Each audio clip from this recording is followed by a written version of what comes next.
Bismillahirrahmanirrahim. Assalamualaikum warahmatullahi wabarakatuh. Perkenalkan, nama saya Muhammad Irfan Salahuddin dari Prodi Hukum Ekonomi Syariah Angkatan 19 di Institut Agama Islam Tazkiyah Bogor. Insyaallah pada kesempatan ini saya akan mengulas sedikit tentang dinasti Utsmaniyah. Yaitu pada suatu malam pada tahun 1299 Masehi, salah satu pemimpin dari suku Turk di Anatolia bermimpi dua pohon besar keluar dari pusarnya dan menutupi hampir seluruh dunia. Ia adalah Osman I atau bisa disebut juga dengan Osman Ghazi, yaitu pendiri Daulah Utsmani. Nah, orang barat ini sering menyebutnya yaitu adalah Ottoman, yang merujuk kepada pendirinya yaitu adalah Osman. Nah, dalam bahasa Arab ini Osman sering disebut dengan Utsmani, sehingga orang-orang sekarang menyebutnya yaitu adalah Daulah Utsmani. Insyaallah saya pribadi ini akan mengulas secara singkat kronologis peristiwa bersejarah berdirinya Daulah Utsmaniyah, mulai dari pendirian daulahnya, kejayaan hingga runtuhnya Daulah Utsmani. Nah, dimulai dari asal-usul Daulah Utsmani. Dimulai dari Osman I atau Osman bin Ertugrul. Nah, pada ketika itu Osman dan anaknya yaitu Orhan memperluas wilayahnya ke arah barat laut untuk membebaskan kota Bursa pada tahun 1326 Masehi dan menjadikan Bursa ini ibu kota dan ditandai melemahnya kerajaan Romawi Bizantium. Lalu Osman I ini membebaskan kota penting yaitu Tesaloniki pada tahun 1387 Masehi. Nah, dengan mengikuti kekuasaan Serbia ini mulai melemah di daerah tersebut. Ke awal masuknya dinasti Utsmani ke daratan Eropa. Ketika itu terjadi pertarungan Nikopolis pada tahun 1396 Masehi. Pertempuran ini juga sering disebut dengan Perang Salib Besar, yaitu yang terjadi di akhir abad pertengahan. Dan pertempuran ini juga dimenangkan oleh Daulah Utsmani.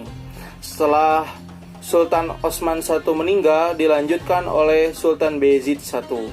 Sultan ini berhasil memperluas atau melipat gandakan wilayah Utsmani. Saking cepatnya dijuluki oleh masyarakat yaitu Thunderbolt atau yang artinya kilat. Nah, pada masa ini juga wilayah Utsmani terpisahkan oleh Konstantinopel. Singkat waktu, Sultan ini dikalahkan dan ditawan dalam pertempuran Ankara, yaitu oleh penguasa berdarah Mongol Muslim yang disebut dengan Temur Leng. Peristiwa ini menjadi awal dan akhir pertempuran sesama Muslim di Daulah Utsmani.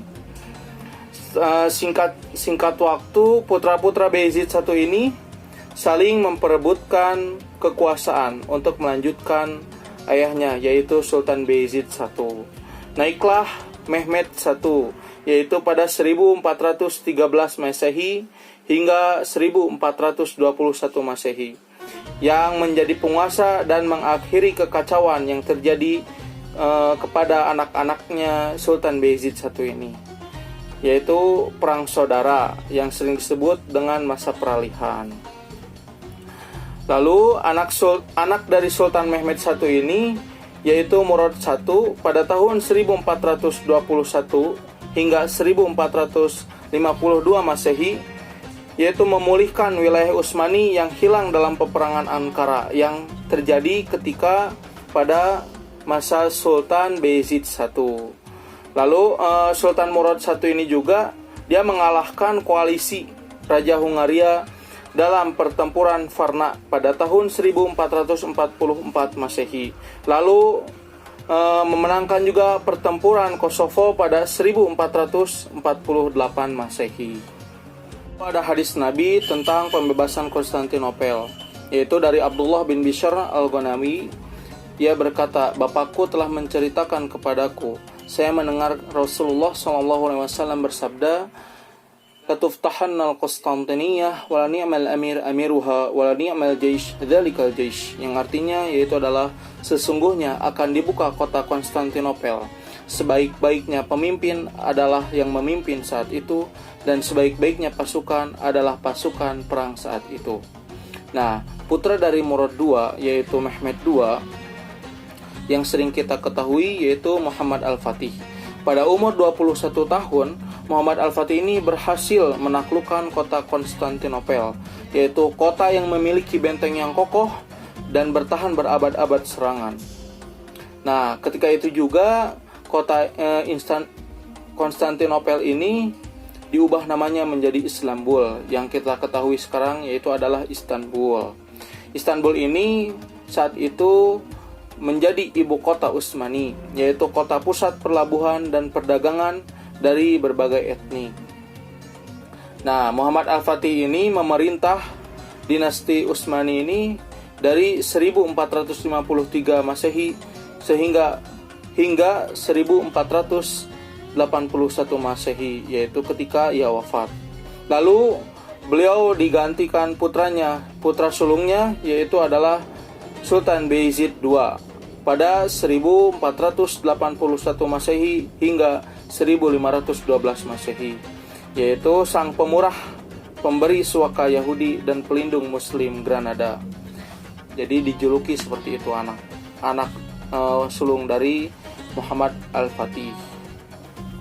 Nah, yang selanjutnya itu adalah puncak masa kejayaan dinasti Utsmani.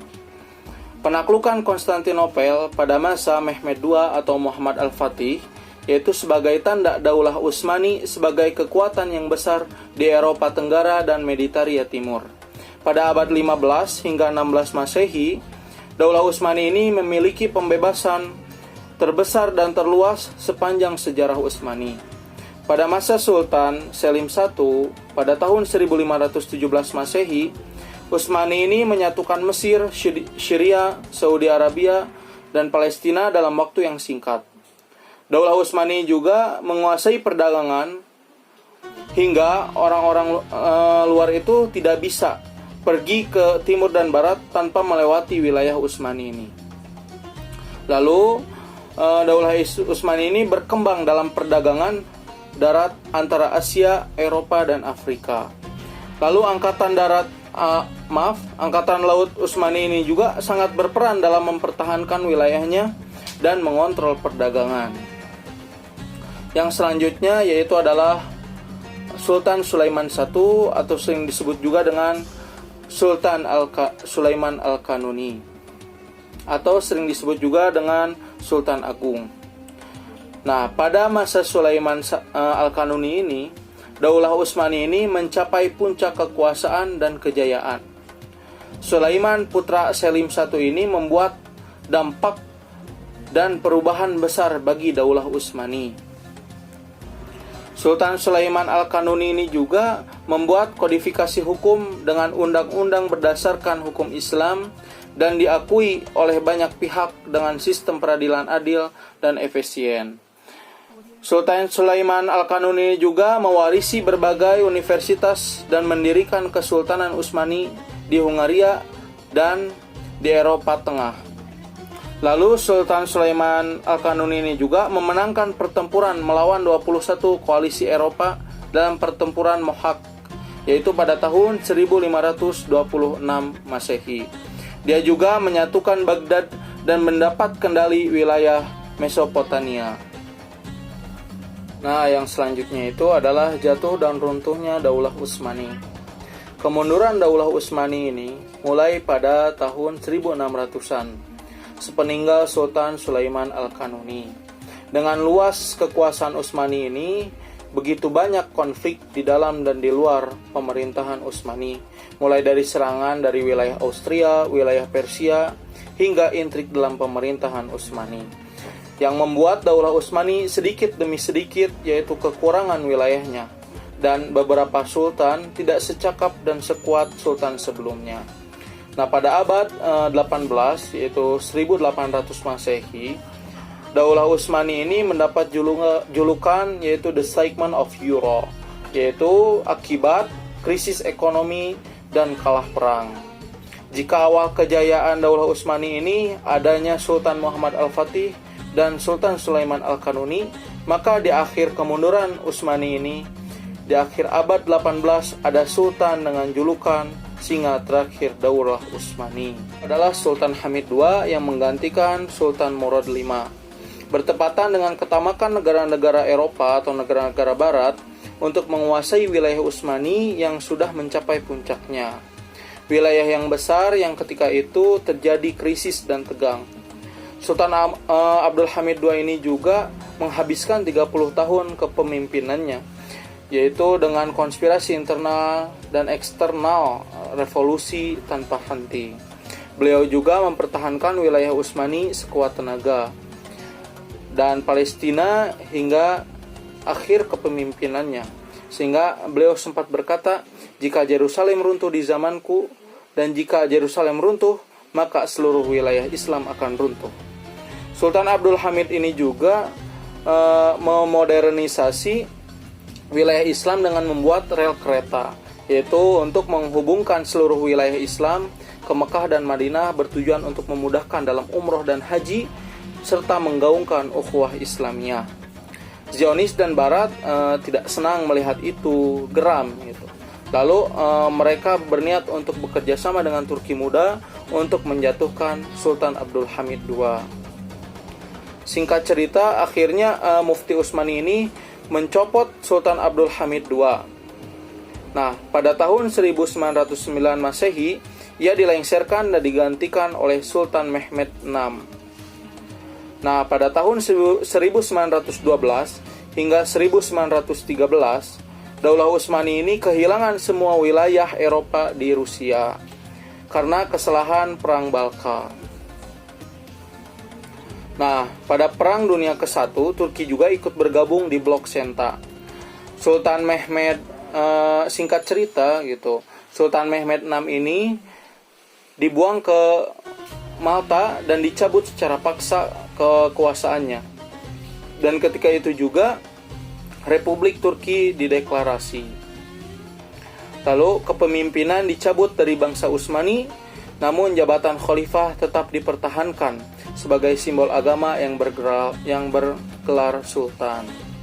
Nah, singkat cerita, kepemimpinan melalui campur tangan sekutu akhirnya dipegang kepemimpinan ini oleh Mustafa Kemal Atatürk. Mungkin itu sedikit kronologis peristiwa bersejarah Daulah Utsmani. Kurang lebihnya mohon maaf. Terima kasih. Wassalamualaikum warahmatullahi wabarakatuh.